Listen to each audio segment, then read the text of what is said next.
The NFL, the Giants have agreed to trade Odell Beckham Jr. to the Browns. If you're a Cleveland Brown fan, it's time to be excited right now. Odell makes the catch, heading to the end zone for a touchdown. Odell Beckham Jr. reunites with Jarvis Landry, his former LSU college teammate. This team is dangerous.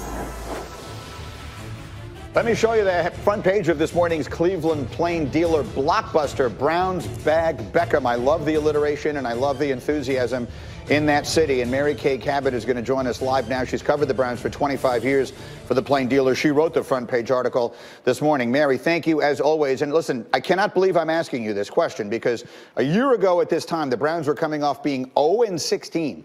But do they suddenly have the feel of a legit Super Bowl contender in the AFC? You know, I think you would have to say absolutely yes on that.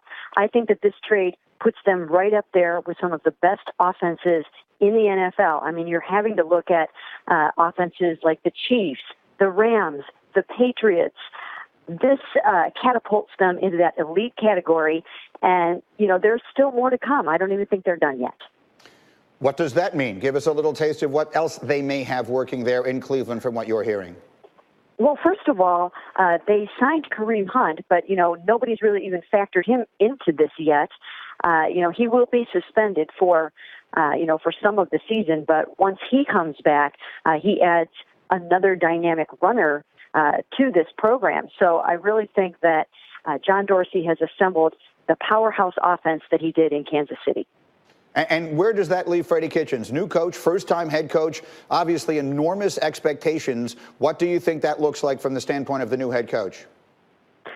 Well, Freddie Kitchens and Baker Mayfield have to be two of the happiest people in America right now. I mean, they have, they've got Jarvis Landry, they've got Odell Beckham Jr., and Baker Mayfield obviously can get the ball to these guys anywhere on the football field.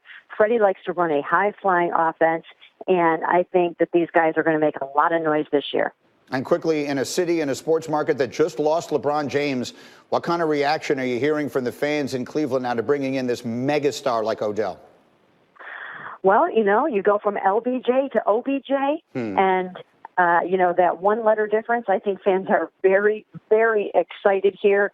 It really puts Cleveland back on the map again. It gets fans all excited. And, you know, I think all eyes in the football world will be on Cleveland this season. No question about it. Mary Kay, we always appreciate the perspective. Thanks so much. Thank you. All right, and listen, putting all the antics aside, Odell Beckham Jr. can just play. He's averaged over 92 receiving yards a game in his career, second highest in NFL history.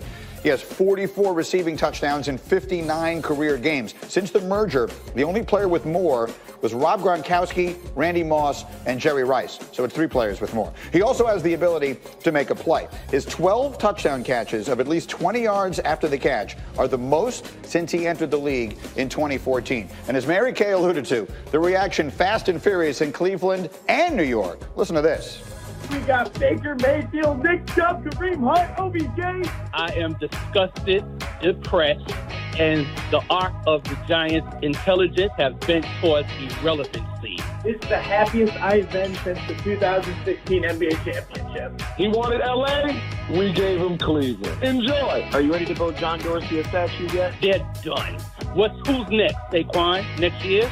I want to get to Vegas as fast as I can. Don't talk about this clown no more, Larry. Already got the shirts out the closet, Larry. They're going to Goodwill in the morning. I'm walking into my barber, and I'm saying, baby, take the sides down. Daddy's leaving the top. I got 6 more months to grow this out, get it curled, dye it blonde. Oh, yeah. All right, so we heard from the Brown side of this. Let's go to the Giants side of this. Carl Banks was a terrific linebacker for the Giants forever, does their games on the radio now. Carl, thanks for jumping in here with me for a minute. What is your initial reaction last night when you hear the news? Odell traded away. What was the first thought in your mind? Wow.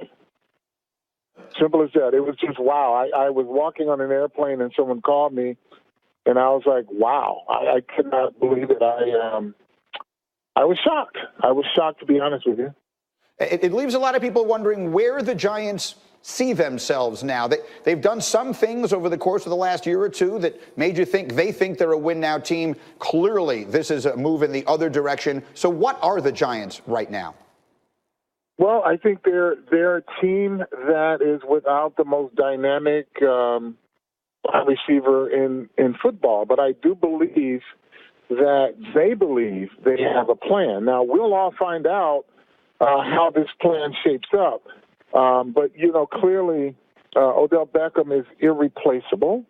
You can get that production from, other areas of the football team, but there's no one that impacts the game like Odell Beckham. So they've moved on from that, and let's see what the plan is. But I do believe that Dave Gettleman does have a plan.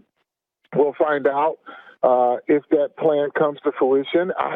You win and lose games on the football field, so let's see what the product is when the season starts. But, I can clearly identify with the Giant fans that are having meltdowns right now. It's a tough time for them. They don't understand it. One more for you, because the only person who impacts the game more, I guess, than Odell is the quarterback. Where does this leave Eli Manning? What do you expect the Giants to do about the quarterback position between now and the start of the season?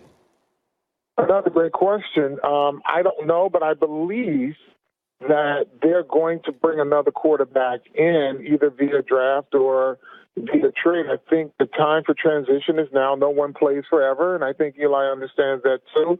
But they've got to get a successor in place, and I think that has to be before the season starts.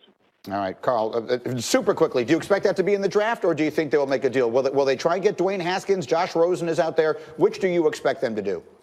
I think it's probably 50-50, Haskins or Rosen. I think it's Haskins if they had to really look at it, because they've got a lot of draft choices now to position themselves to get whatever they want. Fair enough. Carl, thanks a million for jumping in. We'll see you soon. Thank you. I appreciate the time. Thank you, Carl. Carl Banks with us again, as close to the Giants as you can be. A reminder, our NBA Wednesday doubleheader is tonight. It starts in OKC. Nets taking on Russell Westbrook and the Thunder. And then after that, what a great matchup this is at West. Warriors and Steph heading to Houston, taking on Harden and the Rockets. Both games are here on ESPN, and you can catch all the action on the ESPN app. We're going inside these deals in a minute. You know Odell and Jarvis Landry used to be teammates. The former Tigers reunite. We have a former Tiger, the Big Swagoo, with his thoughts on all of this. Joining us next. Get up.